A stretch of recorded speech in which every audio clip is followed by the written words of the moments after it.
Hey guys, welcome back. Today's segment that we're going to be doing is about something that we have shared with you guys several times. So, many of you who follow us are well aware of the battle that we've been locked in for a while now with Facebook. But my husband's going to go a little bit more in depth, though, about what that has looked like for Red River TV. We've shared a little bit about, getting violations, etc. But this is more about a timeline when things started. And, my husband has done pretty extensive documentation as far as timelines and what's happened and why this is wrong. And so, you guys know that I always speak of media as a portal. Media is a portal. It's very powerful. It has the ability for information to go in and to come back out. And when there are defenses in that portal that try to stop certain information from going in and reaching the other side, then we have a problem. And the bottom line is that we're dealing with full blown censorship in America. And we have these cute names for it that we're giving it, the cute leftist names and the cute conservative names, but the bottom line is that it's censorship that's happening. So, take it All away. right. So we're going to try to go through this pretty quick. And this is basically what this is this is a timeline of everything that has taken place starting from last July up until now. We face a string of very strange happenings as it pertains to our Facebook page, Red River TV.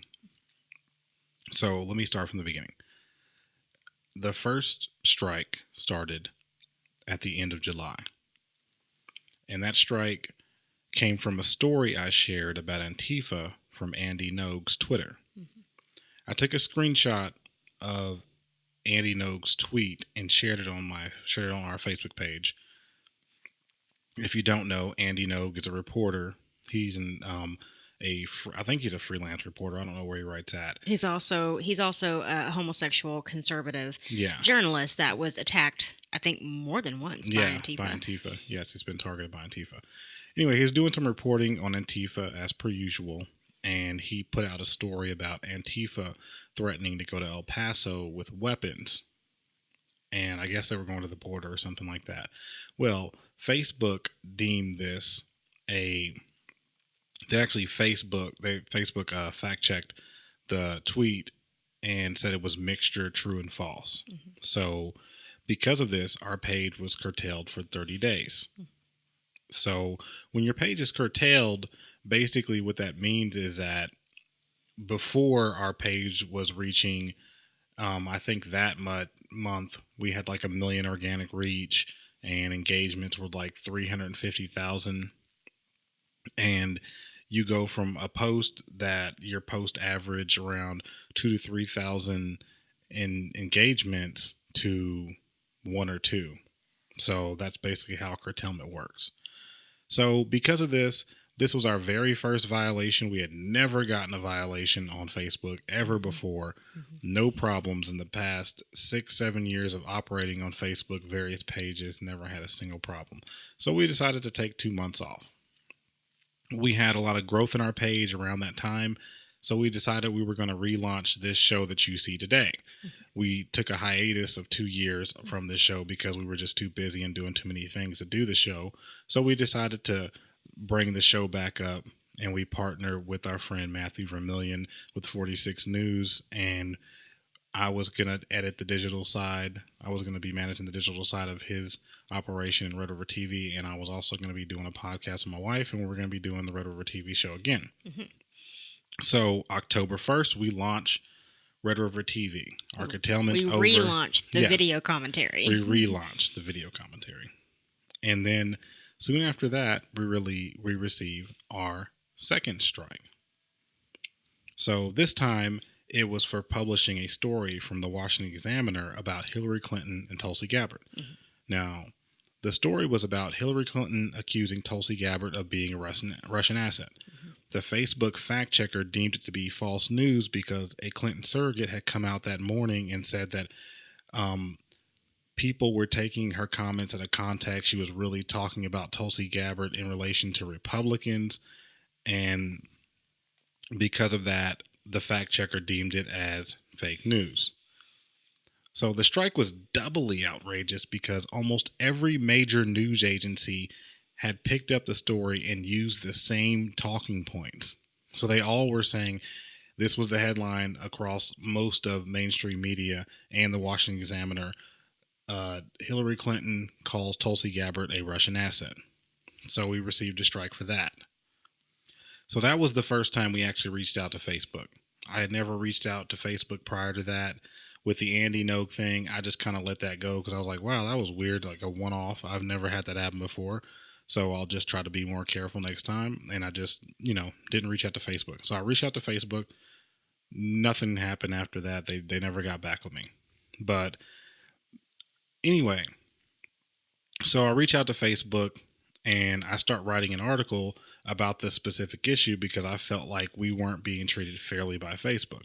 Mm-hmm. The mainstream media, they weren't being held to the same standard as our platform was because I saw that other large Facebook pages that were mainstream media Facebook pages had shared the same story or their version of the same story. And I noticed that they I wanted to know whether or not they were being curtailed. I couldn't tell or not, but I was willing to bet that they weren't. So I was going to write an article from that aspect, and I was going to reach out to some of these big Facebook pages, and I was going to say, hey, I'm writing a story, and it's a request for comment. Did your page have any issues with Facebook due to this fact check coming out on this article that you shared on your page? Mm-hmm. Before I could do that, Facebook took back the strike, and from all I could tell, that it wasn't deemed fake news anymore. So the strike wasn't there anymore. The strike was gone. And I ended up on the back end.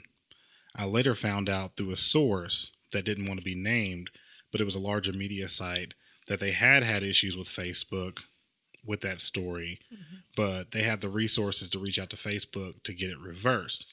Now, because they had that part of the story reversed for their news story, it automatically, I'm guessing, this is just me speculating at this point, because that framing of that story got reversed by them, it got reversed by all the smaller websites, smaller pages like ours also. Mm-hmm. So we had no issues on our page, but we were still punished. Mm-hmm. So they still curtailed our page for a week. Well, actually, this time they didn't curtail it. They actually did a thing where they say your content won't show up in people's feeds. So it's the same as being curtailed, because if your stuff isn't showing up in people that like your page's feed, then you're pretty much dead in the water. People are more likely to not, they're not going to see anything that you're posting if it's not in the feed. People, yeah. It's been proven that most people are not just going to actual pages. They're clicking the check mark and, you see it in your feed, which makes it more plausible. Yeah. So I reach out to Facebook again. Nothing comes back. They won't talk to us. So after that violation had played itself out, I think that one was like a week. After another week went by, we received more strikes. This one was on November 6th. And it was 4 different violations in one day.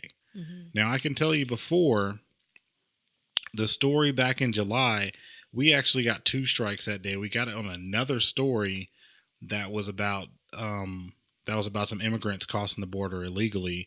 That one ended up getting taken away too, somewhere along the lines. But they told us when we got those 2 strikes together that they would delete our page if we got any more. So the fact that I got 4 in one day, it was a huge cause of panic, because it was like, oh my gosh, they're going to take down our page. But the strange thing about these 4 violations is because these 4 violations, they said in the violation that they took down the post, 1, and 2, these ones didn't have any fact checks with them. The other ones did. So all the other violations I had before, they had fact checks with them that said, hey, this is why you're being violated, and this is the fact check that goes along with it. There were no fact checks with this one. They wouldn't show me the article, what the article screenshots or whatever they were. They said they already took them down, but I couldn't see anywhere on the page where 4 articles had been taken down by Facebook. Only when I saw later on that was taken down was a story from Real Clear Investigations that named the whistleblower who started the Trump impeachment inquiry. So I was left to conclude, oh, well, we got these 4 strikes. I'm guessing in retaliation to publishing this story from Real Clear Investigations for sharing it on our page. So I sent correspondence out to Facebook. I'm like, hey, what's going on? I appealed it. All the things that I did before the first 2 times, nothing. But then out of the blue, after a couple of days, all the violations disappeared. My page was free and clear. But we were still under punishment. We were still under curtailment. And the curtailment was due to be up in 1 week. So on November 13th, the punishment was due to be up. On November 13th, I started posting like normal. The second the curtailment ended, it started back up again for no reason, a whole nother week. So on November 13th, it said, the curtailment was up, it went away, and then a new one popped up, and it said, your feed is being curtailed until next week. I reached out to Facebook again, no response. So the November 20th comes around, I expect it to be over again. No, it resets itself again to November 27th. I reached out to Facebook again, no response. It resets again to December 4th. And that was the last time that it's reset. So far, I think it's reset like 4 different times, right? Mm-hmm. And there's no explanation from Facebook. There's no violations. Our page has done nothing. And we've been held up for an entire month for nothing. Mm-hmm. They won't tell us why we're seemingly under some kind of punishment. There's nothing. And every time I reach out to Facebook, there's nothing. They don't get back to me. There's only time that they've ever reached out to me besides to tell me that our page was being curtailed was when they reached out to me to verify my identity because they said that our page has the ability to reach a significant amount of people. Now, this was strange because I reached out to other people who have pages that are similar sizes to ours, and they had never seen anything like that before. Usually you have to provide your ID whenever you're doing ads, and I had done that before. So I had bought ads before back in 2015 and 14 when I used to do micro-targeting for articles that we used to do during that time, but I hadn't done any ads since then. Everything we've done since then was organic growth, but I did see later on that they did want my ID for the marketing side of it, so I just gave it to them. But this was new. They wanted this for a different reason. So they either wanted that or they were going to I don't know what they were going to do to our page, but I think they were going to like do something to my account to where I wouldn't have access to that page anymore, or they were going to put a red mark on our page to where people would see that our page hadn't been verified by Facebook and that it had like weird activity going on or something like that. I don't really know. Well, they already... I don't really know if there's a coincidence between the fact that we started seeing these unexplained violations happening not long after they sent the message about, us having the potential for high reach. All the other stuff started happening. But we've also had several of you guys, followers and people that you've actually told to go follow our page that have said, hey, when my friend went to go and, click on the check mark that she could like your page and follow it, it gave her this weird message, this weird survey that said, we're not sure that this is a page that you're going to agree with their views, blah, blah, blah, blah, blah. I'm paraphrasing that, but it's hard to put all of this in the box of coincidence when it comes to what they're doing. And I will say this, there's another page that I manage, never had any problems at all. And this page, I think, has around 12,000 people that follow that page. It's been dormant for a long time. The page only posted news articles from it's a news site, and it only posted news from that news site, and it was local news. So never had any violations, never had any issues either. This page has been barred from sharing anything since I was brought on as an admin. you cannot share from this page. If you try to share from it, it says it goes against the community guidelines. We've reached out to Facebook multiple times. This has been going on for 2 or 3 months also, and it is completely killing that page. That page is just nearly dead in the water. It cannot grow because it can't get that organic reach like a normal page should. So anyway, going back. So with all this, I'm left to conclude a few things. The most possible scenario is this is some kind of crazy glitch and Facebook just has incredibly crappy service. I'm not inclined to believe that at all. The second scenario is that I publish a lot of fake news, and this is entirely my fault. I find this hard to believe because I've been on Facebook for over 10 years, managed well over, I would say almost 8 different pages, and had no violations with any of the pages whatsoever. No issues with posting fake news or anything like that, or what I would consider to be fake news. All the fact checks I've gotten from Facebook have been technicality fact checks. So this leaves me with my third scenario, and this is most likely a more sinister situation.